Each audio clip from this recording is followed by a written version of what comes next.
दोस्तों 2 सितंबर को aircraft carrier INS Vikrant भारतीय नेवी को सौंप दिया गया।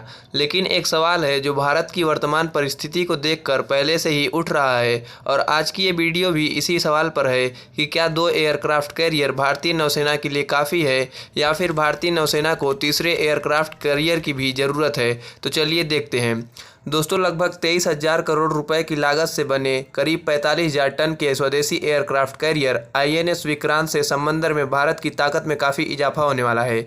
अगले साल के मध्य तक जब इस पर 30 फाइटर जेट और हेलीकॉप्टर तैनात हो जाएंगे, जब यह पूरी तरह से कॉम्बैट रेडी हो जाएगा, तब भारत की नौसैनिक क्षमता में ज़बरदस्त इजाफा होगा। दोस्तों अब समझते हैं कि आखिर क्यों भारत को तीसरे एयरक्राफ्ट कैरियर की ज़रूरत है।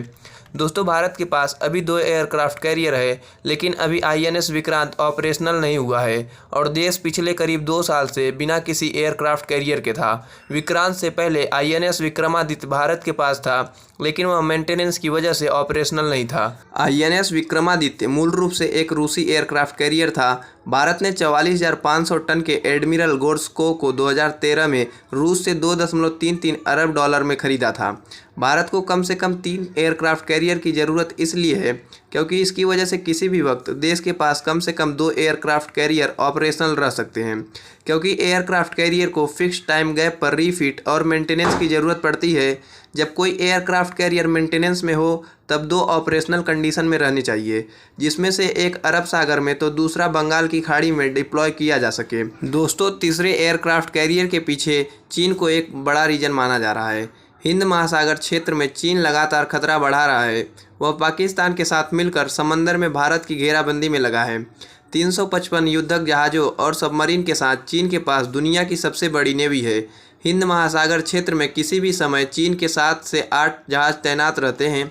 इसके अलावा वह अफ्रीका के पूर्वी तट से लेकर मलक्का स्ट्रेट तक आक्रामक ढंग से अपनी ताकत को बढ़ा रहा है। चीन बहुत तेज़ी से 2 और एयरक्राफ्ट कैरियर बना रहा है। उसके पास पहले से लियोनिंग और सैंडोंग नाम के 2 एयरक्राफ्ट कैरियर हैं। चीन ने 80,000 टन से ज़्यादा के तीसरे एयरक्राफ्ट कैरियर फुजियन को 2 महीने पहले ही लॉन्च किया है। इस तरह वह दिन दूर नहीं है जब हिंद महासागर क्षेत्र में चीन का कैरियर बैटल ग्रुप तैनात हो जाए। इस क्षेत्र में अब तक भारत चीन पर हावी था, लेकिन जल्द ही मामला उल्टा हो सकता है। समुद्र तट के करीब एयरबेस से उड़ान भरने वाले फाइटर जेट के मुकाबले एयरक्राफ्ट कैरियर से उड़ान भरने वाले लड़ाकू विमान की कॉम्बैट रेंज ज़्यादा होगी, क्योंकि कैरियर बैटल ग्रुप एक दिन में 400 से 500 नॉटिकल मील की दूरी तय करने में सक्षम होता है।